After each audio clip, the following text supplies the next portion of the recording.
Hola, yo soy Pablo Arreguín y les voy a presentar lo desarrollado en la situación problema generación de energía fotovoltaica. En los últimos 20 años, el mundo se ha transformado gracias al desarrollo científico y tecnológico.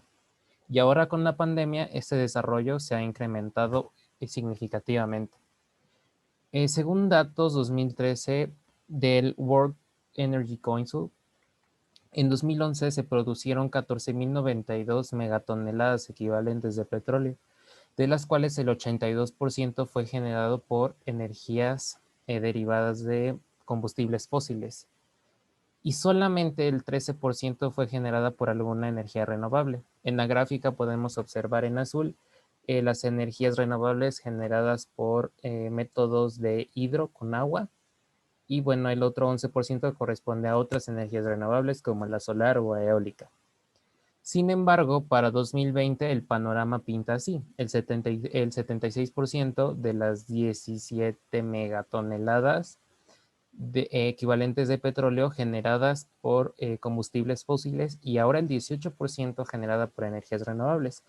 Este porcentaje incrementó no significativamente, pero bueno, esto nos permite tener un acercamiento hacia lo previsto en 2015, en la que la ONU decretó la Agenda 2030 con los Objetivos de Desarrollo Sustentable, en el cual el 7 corresponde a las energías asequibles y no contaminantes, en la que se determina que el 60%, mínimo este 60% de energía debe ser producido por energías renovables.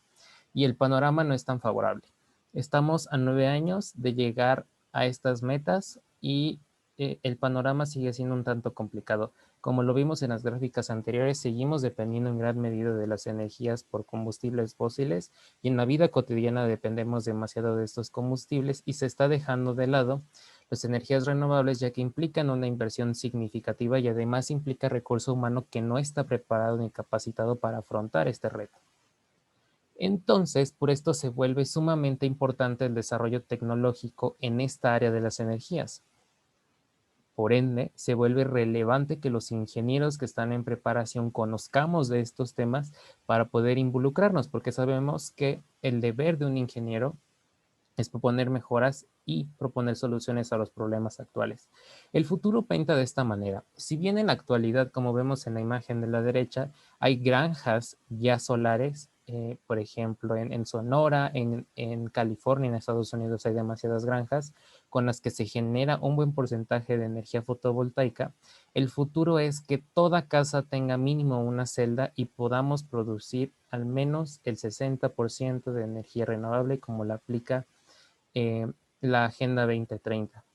Sin embargo, este futuro se ve muy lejano y lo necesitamos para ya 2030 y muchos científicos afirman que para 2050 la mayoría de la energía será producida por energías renovables, pero en México el panorama también se ve muy complicado.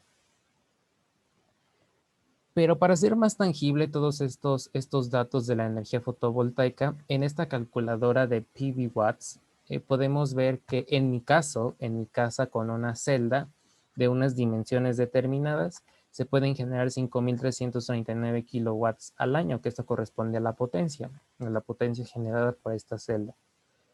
Y podemos observar en la columna el valor que implicaría por mes. Pero algo muy importante a mencionar, que es uno de los grandes retos de esta tecnología fotovoltaica, es la radiación. Si podemos ver en los primeros meses de la primavera, que sería marzo, abril y mayo, podemos observar una radiación mayor comparada con los otros meses y la menor radiación la observamos en los últimos meses del invierno. Y además, se debe mencionar, más adelante hablaremos del tema, pero dependiendo del área y del material, el área activa del panel solar será la potencia generada. Entonces, pues esto se vuelve un reto porque lo que se desea es optimizar el espacio para poder generar la mayor energía a partir de la fotoluminiscencia. Y no solo esto, sino que esta calculadora hoy da el número del ahorro anual que implicaría en el gasto de la electricidad, que en este caso implicaría un ahorro de 4.272 pesos.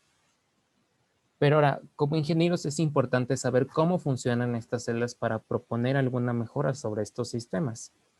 Observamos en la primera imagen, esta imagen obtenida de CDE, eh, los rayos de luz en los que se ubican los fotones llegan a esta celda y la celda a través de sus celdas, por eso se llama celda fotovoltaica porque está formada por varias celdas de silicio y boro, que son los materiales más comunes, en los que se va a generar una interacción dada por los fotones. Los fotones van a excitar los átomos y van a propiciar un movimiento de electrones. Este movimiento de electrones yendo del lado N, como vemos en la segunda imagen, al lado P, va a generar una transferencia de energía y esa transferencia va a ocasionar que haya un flujo de electrones, es decir, va a existir la corriente eléctrica.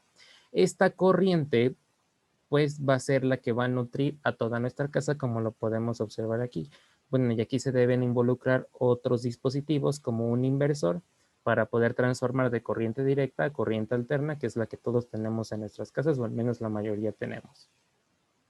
Comprendiendo este funcionamiento un tanto complejo, ya que depende de los materiales, se vuelve sumamente relevante para nosotros ingenieros conocer el comportamiento y además la importancia de los circuitos en estas propuestas. Entonces, para poder comprender el comportamiento de estos circuitos generados por distintas celdas, se presentan estas gráficas. En esta gráfica se puede ver la curva de corriente-voltaje, que es la que podemos ver aquí. Aquí se observa la ISC, que corresponde a la corriente en cortocircuito. El cortocircuito corresponde a un circuito totalmente cerrado, como lo podemos observar en la imagen de la izquierda superior, en donde se tiene una fuente de corriente, dos resistencias y se tiene un voltaje igual a 0. Sin embargo, todo el circuito se encuentra cerrado, no tiene ninguna salida. Eso se le llama cortocircuito. Y esta corriente corresponde cuando el voltaje es igual a 0. Y el voltaje máximo corresponde cuando la corriente de cortocircuito corresponde igual a 0. Y bueno, en la potencia máxima, que es la potencia máxima que puede generar una celda fotovoltaica, se puede observar en una curva como la que está aquí en la gráfica. Y bueno, la máxima potencia será el punto máximo de esta curva.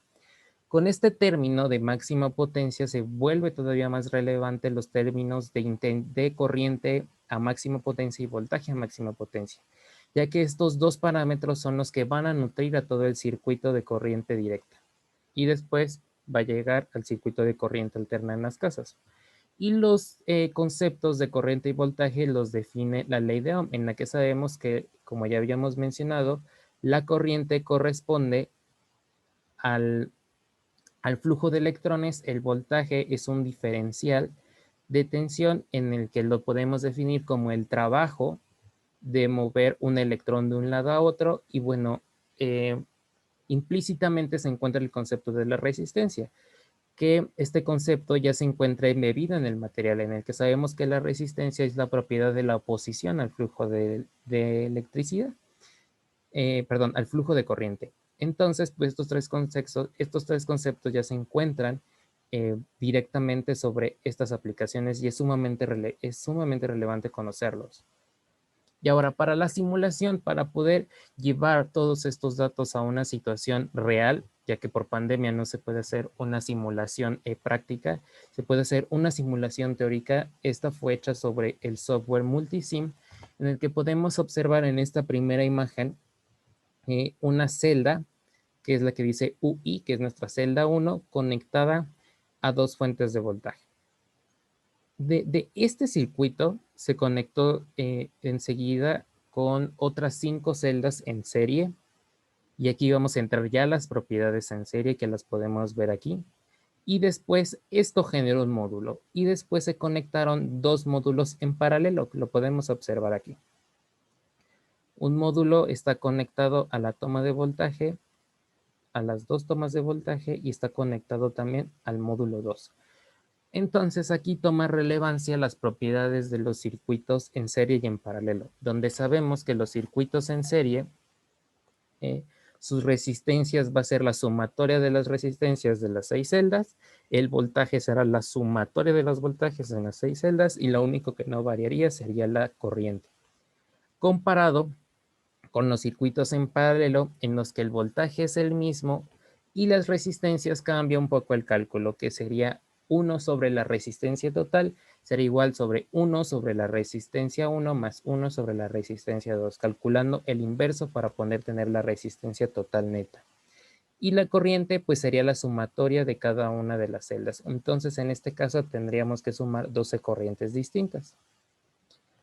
Ahora, esto es importante mencionarlo, que estas simulaciones permiten simular una celda fotovoltaica real, ya que las conexiones reales en una celda son de esta forma.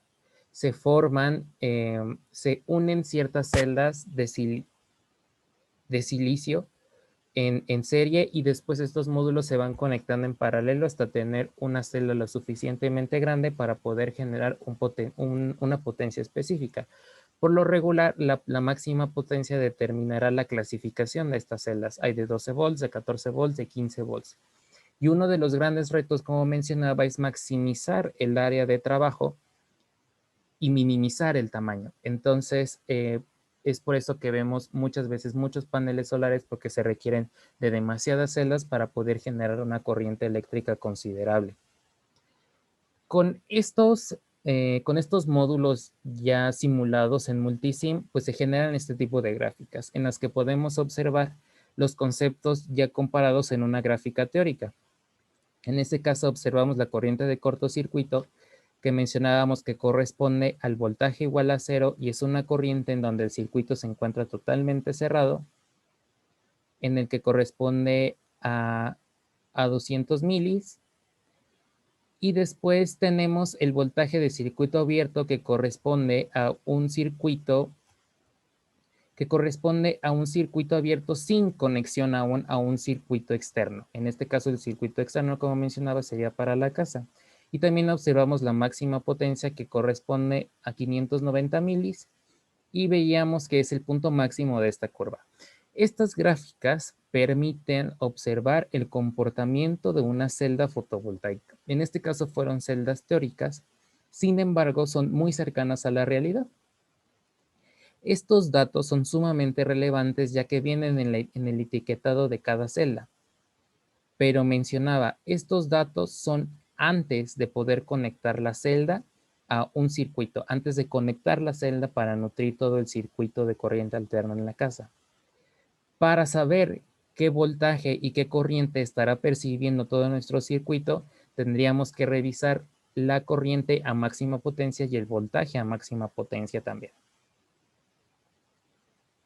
Y bueno, para finalizar, pues concluimos que estas celdas son un acercamiento a la realidad mediante las simulaciones del software Multisim, que nos permite también observar las gráficas de voltaje corriente y voltaje potencia. Las celdas conectadas en serie y paralelo, posterior en paralelo, generan la mayor corriente de cortocircuito.